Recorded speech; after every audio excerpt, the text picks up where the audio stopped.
Los Angeles, local officials desperate for information on a black teenager who was killed, her body dumped on a busy freeway.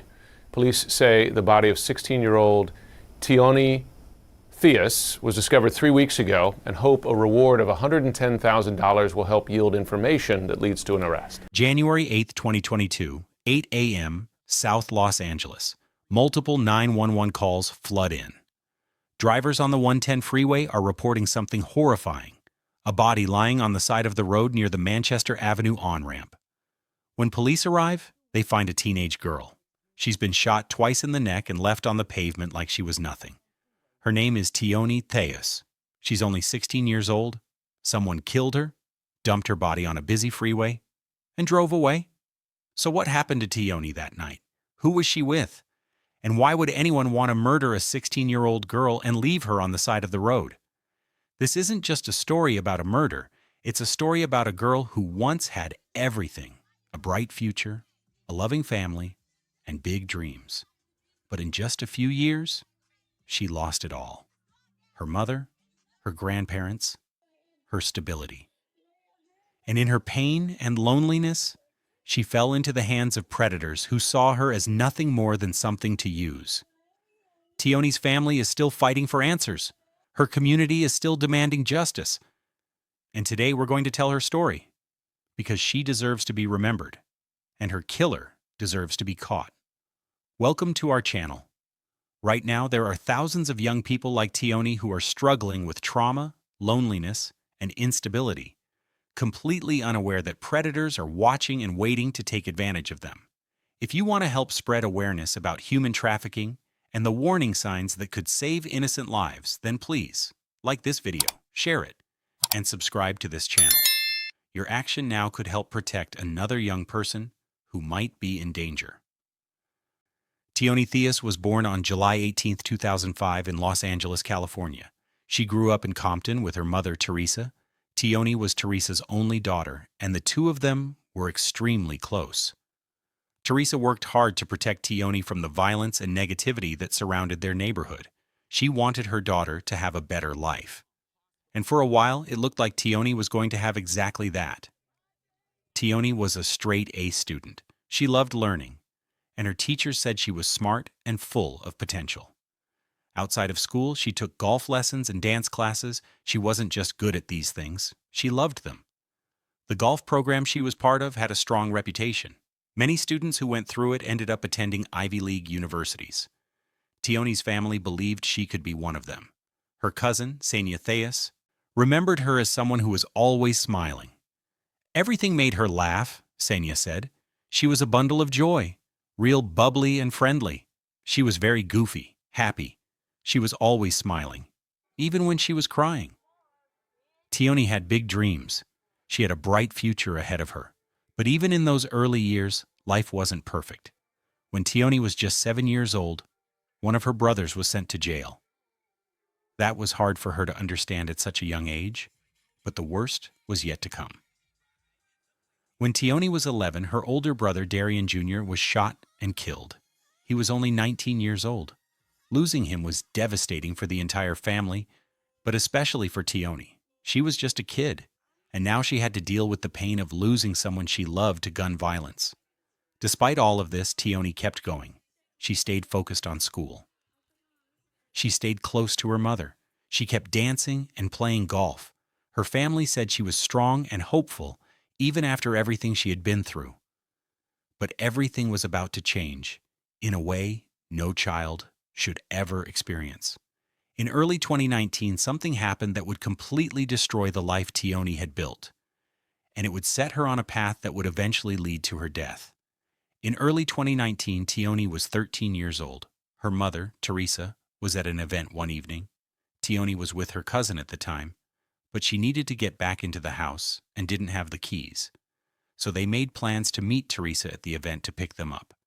It should have been a simple errand. But when Tioni and her cousin arrived, they saw something no child should ever see.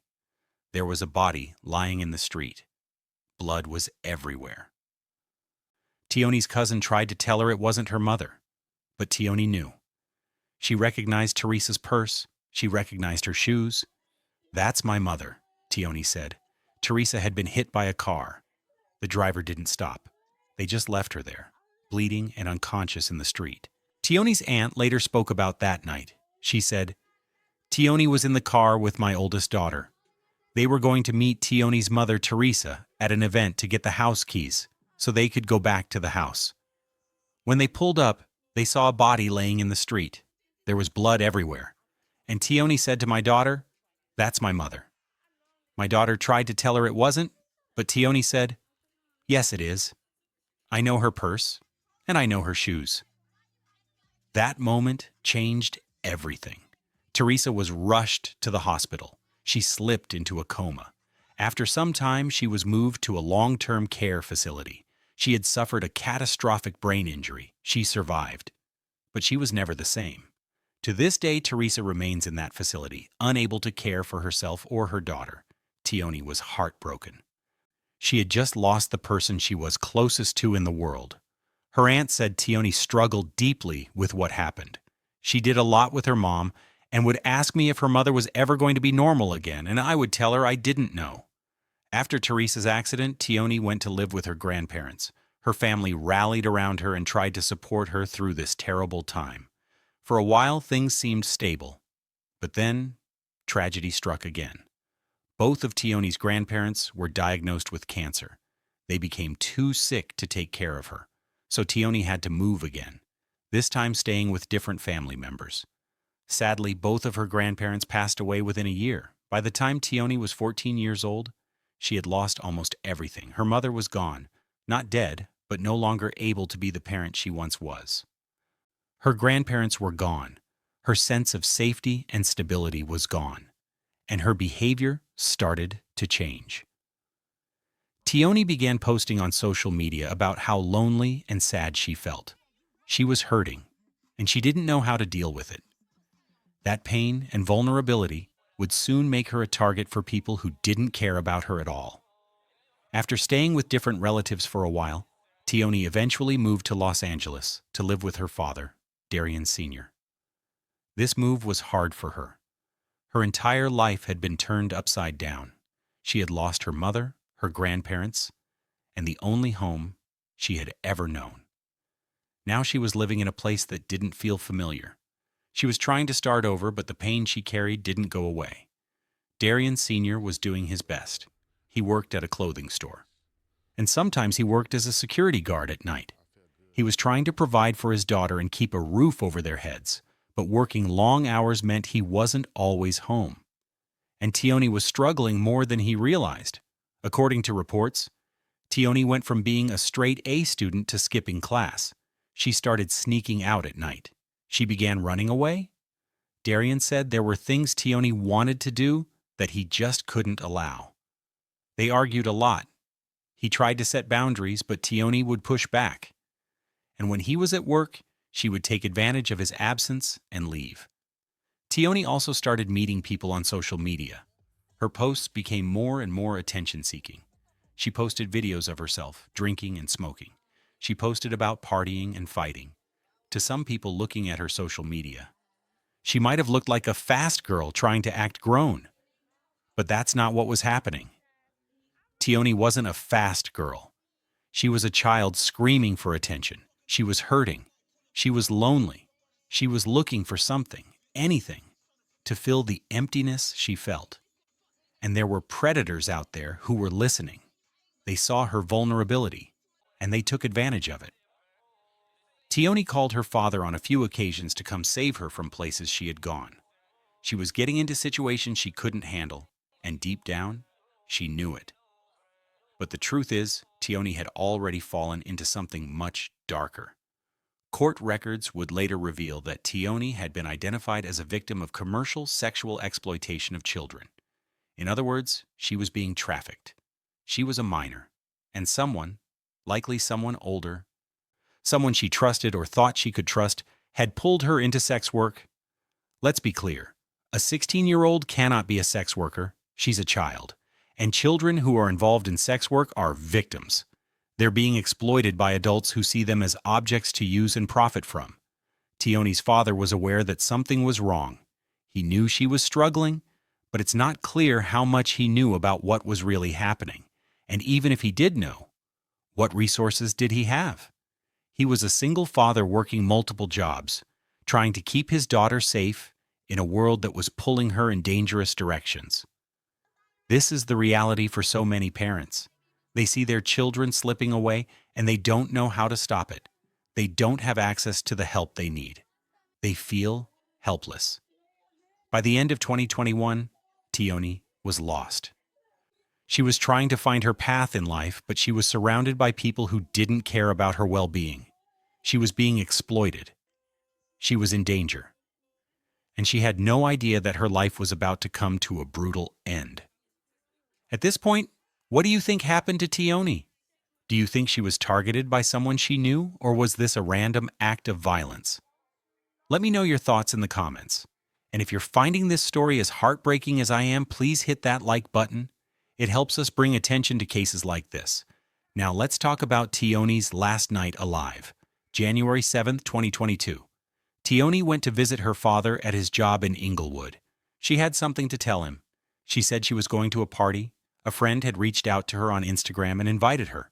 According to a family member, a young woman was supposed to pick her up that day. But Darian had a bad feeling about it. In an interview with Fox 11 in Los Angeles, he opened up about that moment. She just left. So I picked her up, she was crying, I kissed her, gave her a hug. I didn't know it was gonna be the last kiss. So I feel like something was really wrong that night when she came. You had a feeling? I begged her to stay. I said, just stay with me. But Tioni was 16. She wanted to go. She thought she'd be fine. And despite her father's concerns, she made the decision to leave anyway. Before she walked away, Darian told her he loved her. He gave her a hug.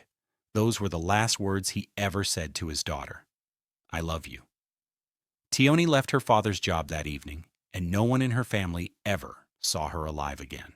So what happened next? That's the question that still haunts everyone who loved Tioni. Because the truth is, we don't know. We don't know who picked her up. We don't know if there really was a party. We don't know who this friend from Instagram was. There's no reporting about whether Tioni was seen by anyone else that night.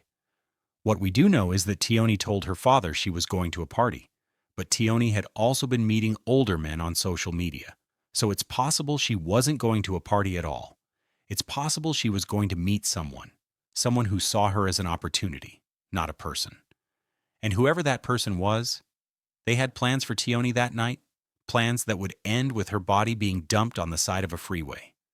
Darian's instincts were right. Something was wrong.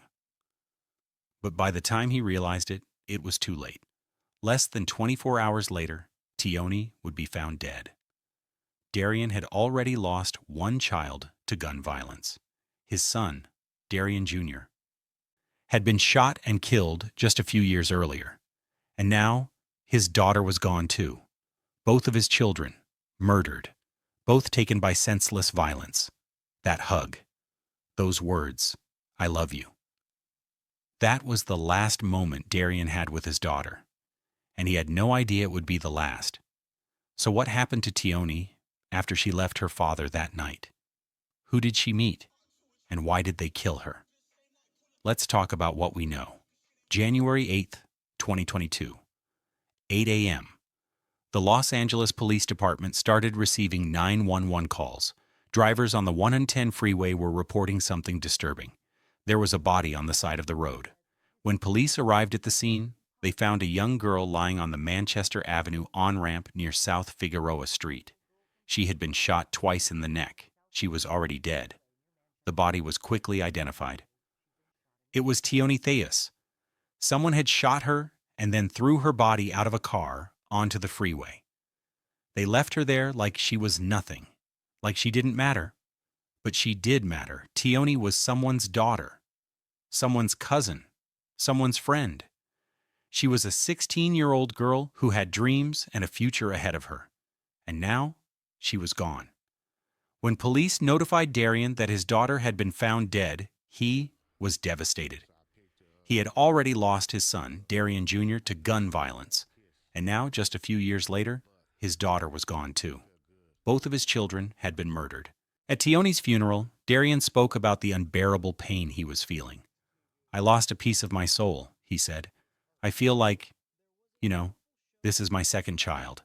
I lost one a year and a half ago and now my second one." He also talked about how Tioni didn't just die. She fought for her life. "It's just heartbreaking to know that one of your little children had to fight, and you weren't there to protect them," he said. The brutality of what happened to Tioni is hard to comprehend. Someone shot a 16-year-old girl in the neck, twice, and then dumped her body on the side of a busy freeway. They treated her like she was trash, like her life meant nothing. An officer with the LAPD spoke about the case and said, "It's troubling and disturbing because she was a young girl, 16 years old, who was shot to death and body was dumped in the freeway like she was garbage." Tioni's cousin, Lakeisha, also spoke to the media. She said, "She was thrown on the side of the freeway like trash, and she's a child." Tioni's family was heartbroken, but they were also angry. Because despite the fact that a 16-year-old girl had been murdered and dumped on the side of the road, it took several days before the local media even started reporting on her death. And that was just the beginning of the fight for justice. After Tioni's body was found, her family waited for the media to cover her story. They waited for the police to make her case a priority. They waited for the public to care, but the response was slow.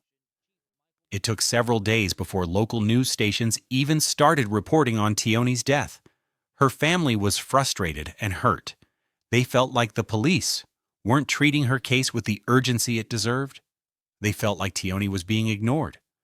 As investigators looked into Tioni's life, they discovered that she had been involved in sex work. They found out she had been meeting older men online.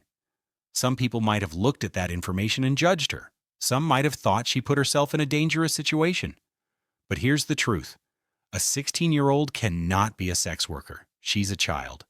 And children who are involved in sex work are victims of trafficking. They're being exploited by adults who should know better. Tioni didn't choose this life. She was pulled into it by people who saw her pain and took advantage of it. But even with that understanding, Tioni's case still wasn't getting the attention it deserved. And then something happened that made the disparity even more obvious. Just days after Tioni was murdered, another young woman was killed in Los Angeles. Her name was Brianna Kupfer. She was 24 years old and white. She was stabbed to death while working alone in a furniture store in Hancock Park. Brianna's case immediately made headlines. The media covered it nonstop. The city of Los Angeles offered a $250,000 reward for information leading to her killer. Within days, a suspect was arrested. Meanwhile, Tioni's family was still begging for attention. There was no reward. There were no arrests. And the media coverage was minimal. The difference was clear. And it was painful. Tioni's family and community activists were outraged. They demanded equal treatment. They demanded justice. On January 18, 2022, a vigil was held for Tioni. A few days later, activists from Project Hope, along with officials from the California Highway Patrol, held a press conference. They appealed to the public for information. They also called for a reward to be offered. Naji Ali, an activist with Project Hope, spoke about the need for justice. He said, "For too long, young African-American girls have been snatched into human trafficking, and very little was being said. It's time for that to stop." Jesus Holgan, an assistant chief with the California Highway Patrol, also spoke.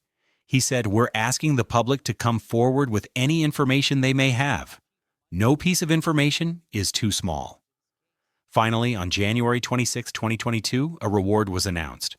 The Los Angeles County Board of Supervisors, along with the City of Los Angeles, offered $115,000 for information leading to Tioni's killer.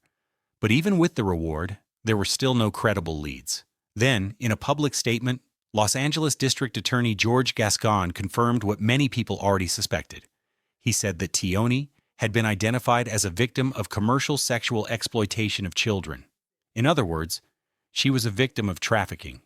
Tioni wasn't a criminal, she was a victim, and she deserved justice. But more than 3 years later, her killer is still out there.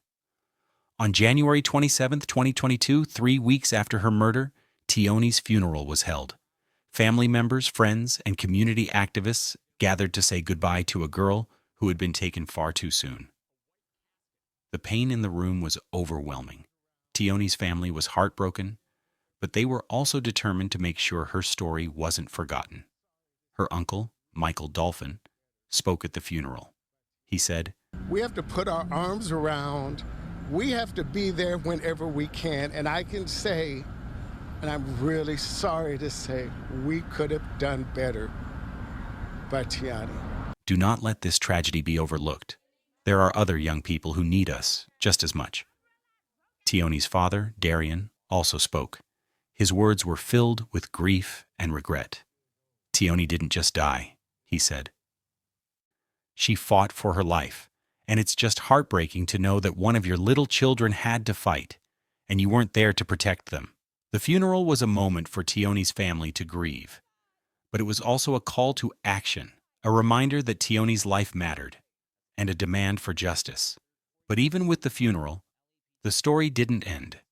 Tioni's killer was still out there. In April 2022, the reward for information leading to Tioni's killer was increased to $120,000.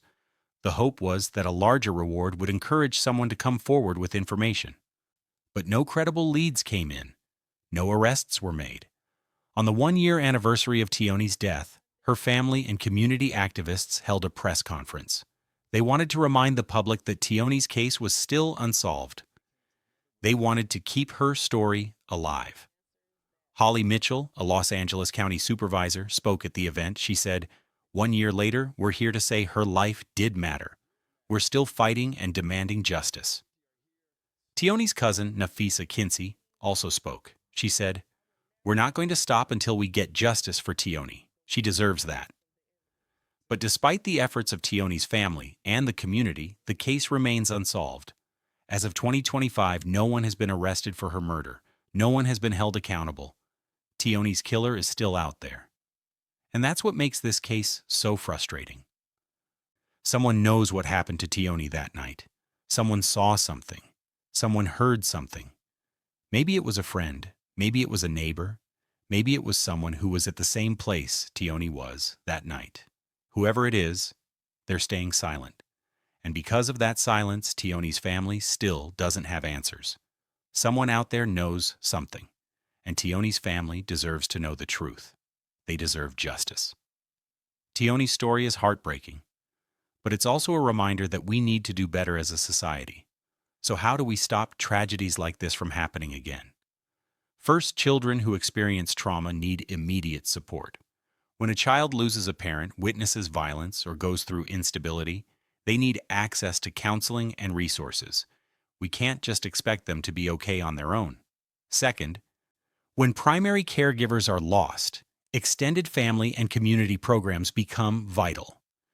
Tioni moved between relatives after her mother's accident and her grandparents' deaths.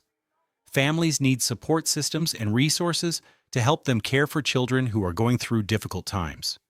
Third, we need to teach online safety in schools. Predators use social media to target vulnerable young people. Children need to understand the dangers of meeting strangers online and how to protect themselves. Fourth, law enforcement and social services must work together to combat human trafficking. Victims like Tioni should be treated with compassion, not blamed or treated like criminals. They need help, not judgment. Fifth, all victims deserve equal justice, regardless of their race or background. The difference in how Tioni's case was handled compared to Brianna Kupfer's case was clear. That disparity needs to end. Every life matters equally. Finally, community activism is essential. Tioni's family and activists like Naji Ali kept her story in the public eye. Without them, her case might have been forgotten completely. We need to continue speaking up for victims who don't get the attention they deserve. Tioni's death was a tragedy, but if we learn from it and take action, maybe we can prevent other families from experiencing the same pain. If this story moved you, please share this video. Tioni's killer is still out there, and the more people who know her story, the better chance we have of finding justice. If you have any information about Tioni's case, please contact the California Highway Patrol.